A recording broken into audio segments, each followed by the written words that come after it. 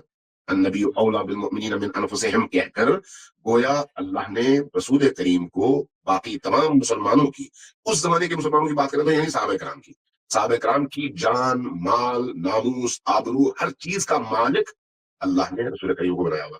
اس پر تو سب کا اتفاق ہے، اس لیے جو قرآن کا حکم ہے النبی اولا بالمؤمنین من انفسہم. تو اگر رسول کریم غدیر کے میدان میں اس آیت کی طرف اشارہ کرتے ہوئے اس امت سے جو غدیر کے مقام پر 1,00,000 سے زیادہ 1,20,000 بعد لوگوں نے لکھا ہے اصحاب موجود تھے، تو ان سب سے یہ قول لے رہے ہیں اور اقرار لے رہے ہیں الست اولا بکم من انفسکم. تو ظاہر ہے اس کے پیچھے کوئی حکمت ہے، اس کے پیچھے کوئی فلسفہ ہے. حاجیوں کی اگر کیفیت دیکھیں تو جس دن حج کا عمل ختم ہو چکا ہوتا ہے نا، تو اس کے بعد حاجی کا وہاں پر مکہ میں ٹھہرنے کو جی نہیں چاہ رہا ہوتا، اس کا جی چاہ رہا ہوتا فوراً بھاگے اپنے گھر کی طرف. اور ان اپنے گھر کی طرف دوڑنے والے حاجیوں کو مکہ سے نکلنے کے بعد رستے میں روک کر یہ عمل انجام دیا جا رہا ہے کہ ان کو اس کی قدر و قیمت کا احساس ہو. ورنہ یہی کام مکہ میں بھی تو ہو سکتا تھا، لیکن اگر وہاں پر ہوتا تو اس کی وہ خصوصیت ختم ہو جاتی. مکہ کے ان اعمال کے ضمن میں اس کی وہ جو امتیازی حیثیت ہے وہ ختم ہو جاتی. مکہ میں تمام اعمال کی بجا آوری کے بعد جب حاجی نکلے اور اب آرزو لے کر نکلے کہ کسی طرح سے گھر پہنچے، وہاں پر ایک مصیبت ان پر آ پڑی کہ بھئی رسول اللہ نے روک دیا، آپ گھر نہیں جا سکتے. کیوں نہیں جا سکتے؟ کوئی اعلان ہونا ہے. وہ کیا اعلان ہونا ہے؟ نبی کریم اس اہتمام کے ساتھ کر من کنت مولاہ فہذا علی مولاہ کا اعلان کرتے ہیں. اب اس کی جو توجیحات ہمارے علماء کرام بیان کرتے ہیں، ان توجیحات کو دیکھ کر انسان کو ہنسی آتی ہے کہ یہ کیا توجیحات ہے. اگر اسی حدیث کے شان نزول اور اس کے پس منظر میں جو آیات اتری ہیں ان آیات کو دیکھیں تو کیا ہمیں ان آیات کی کوئی اور مقدار بھی قرآن کریم میں نظر آتی ہے جس کے لیے رسول اللہ نے ایسا کوئی اہتمام کیا ہو؟ یا ایھا الرسول بلغ ما انزل الیک من ربک، جو آپ پر اللہ نے نازل کیا ہے وہ لوگوں تک پہنچائیے. وان لم تفعل، اگر آپ نے یہ نہیں کیا فما بلغت رسالتہ، آپ نے اپنی رسالت پوری نہیں کی، آپ نے اپنی رسالت کی ذمہ داری ادا نہیں کی. مجھے بتائیں کہ وہ کون سا عمل ہے جس کے انجام نہ دینے سے رسول اللہ کی ساری رسالت داؤ پر لگ جاتی ہے؟ وہ کون سا عمل؟ نماز نہیں ہے، روزہ نہیں ہے، زکوٰۃ نہیں ہے، حج جیسا عمل نہیں ہے، جہاد جیسا عمل نہیں ہے. کون سا عمل ایسا ہے؟ آپ کوئی نہیں دکھا سکتے. اگر دکھا سکتے ہیں اسی آیت کے اندر دکھا سکتے ہیں. نماز پڑھنے پر کوئی ناراض نہیں ہوتا. جب اللہ نے کہا کہ نماز پڑھو، لوگوں نے کہا ٹھیک ہے. رسول اللہ کو بھی کوئی خوف نہیں تھا نماز کا حکم دینے میں. جہاد میں بھی رسول اللہ کو کوئی خوف نہیں تھا، کیونکہ اس جہاد کے نتیجے میں ان کو بہت کچھ ملتا بھی تھا اصحاب رسول کو. اسی طرح سے حج کے عمل میں، روزے کے عمل میں لوگوں کو کوئی خوف نہیں تھا کہ رسول کریم ان کو بتائیں تو وہ انکار کر دیں. اس لیے اس آیت میں اللہ تبارک و تعالیٰ نے ایک عجیب اشارہ کیا، فرمایا کہ واللہ یعصمک من الناس، اللہ آپ کو لوگوں کے شر سے بچائے گا. یعصمک من الناس، لوگوں کے شر سے بچائے گا. ان اللہ لا یہدی القوم الکافرین، ہاں جو لوگ کافر ہو جائیں ان کا پھر کوئی علاج نہیں ہے، ان کو پھر اللہ بھی ہدایت نہیں دیتا.